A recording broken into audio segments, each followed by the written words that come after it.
To the children and families. It's a pleasure, ladies and gentlemen, to introduce to you Miss Carol Rhodes. Thank you. My purpose today is not to dazzle you with my oratorical brilliance and skills. I merely want to say that I came to the 37th Circuit Family Court to make a difference. I was well qualified and hoped to be able to help Michigan families of divorce and separation, but early on I realized that the system was not designed to be child-friendly. No friendship nor honest conciliation were ever allowed in the family justice system between caseworkers and clients. It was all about money. How to get the federal and state tax dollars that were allotted each case for enforcement. In fact, our director would say regularly, "We aren't the friend of the family, we're the friend of the court." We stumbled over ourselves trying to get more Title 4D cases on our records and to increase the child support orders because the federal government granted huge allotments for each case we enforced. In the years I worked in the system, I witnessed regular deception to clients that was mandated by office policy. I saw gender bias and discrimination. I saw records destroyed. I saw office policies and rules change from week to week for the profit of the agency. I saw hundreds of pleas for parenting time or enforcement get buried because there is no money in enforcing custody or visitation issues. Increasing the child support money that came into our offices was the goal for each of us. We were rated according to how much money we brought in through asset seizures, income garnishment, court hearings, warrant issue. We wrote the orders and then we enforced them. The judge merely rubber stamped our efforts. My director proudly told me that the Child Support Enforcement Agency was the darling of the circuit court and that we actually made money for the judge and the court. Unlike the sheriff's department and so many others, our county or state was not an exception to the rule. We were one of the most successful counties and we shared training with other counties and states so they could learn how to maximize their efforts toward increased collection. We were not only told to withhold information, forms, policies, laws, and statutes from our clients with questions, but we were forbidden to help them obtain legal relief from unfair situations beyond their control. We were instructed to quickly help those who were demanding increases in child support, but we were threatened with losing our jobs if we should breathe a word to encourage an injured or unemployed payer to petition for a reduction of any kind.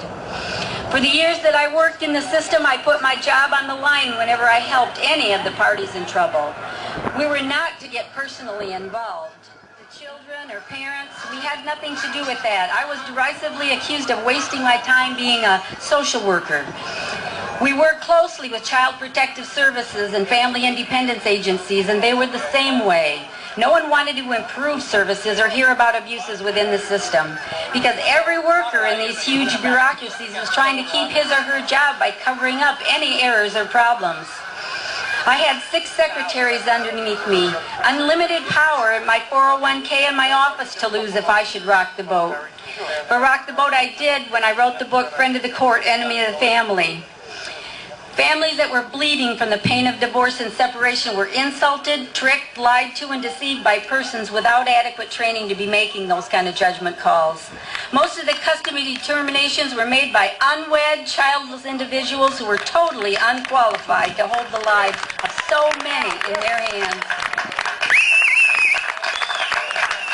The determinations were made on the basis of the most child support that could be ordered for each case.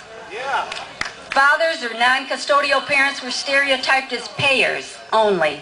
The court and most caseworkers felt that fathers were unnecessary and possibly dangerous for the children to have contact with.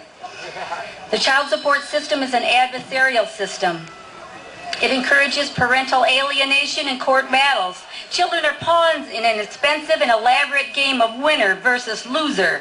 Attorneys coming into the picture further divide the already fractured family and insulate the parents from communicating with each other. Usually after attorneys and agencies become involved, new and creative charges of abuse, neglect, and addiction enter the picture. Many times these are convenient charges against innocent family members guilty of ignorance even after the partner left. I heard many unwed fathers tell me that they begged the mothers of their children to marry them, but that the mothers were unwilling to give up the welfare check in exchange for a husband and father in the home. The most outdated picture of the father leaving the mom and kids to run off with his secretary is all but a thing of the past. In Southwest Michigan, 98% of the divorces are initiated by mothers and unwanted by the father. These aren't abusive fathers either. Equal parenting is not a men's issue. I was a single mother for most of my children's lives, and I know what children need most is the love and balance two fit parents can give them. Money can never make up for the loss of a parent. Divorce or separation should not be the reason some kids will never get to know one important part of themselves. Equal parenting does not do away with child support. Child support takes on a whole new dimension for children with two loving parents instead of just one. I am humble as I stand in the shadows of one of our greatest founding fathers. Here in this place, another great father, Martin Luther King, announced to the world that he had a dream. Well, Mahatma Gandhi told us that we must be the change that we want to see in the world. Are you willing to be that kind of change? Thomas Jefferson said that we only have the rights we're willing to fight for. Our Constitution gives all the right to life, liberty, and the pursuit of happiness. But for some children, the right to have two loving and involved parents in their lives has been usurped by the courts. Courts rule according to precedent, and the precedent has been biased against one parent in the past, branding him or her the non-custodial parent, which in itself is an insult. Equal parenting by two fit and willing parents is what our courts and agencies must go back to believing in. Laws and fiscal policies must not facilitate conflict and adversarial relationships between parents. It's only a matter of time before the civil rights of families will be restored in the courtrooms of our nation. Thank you.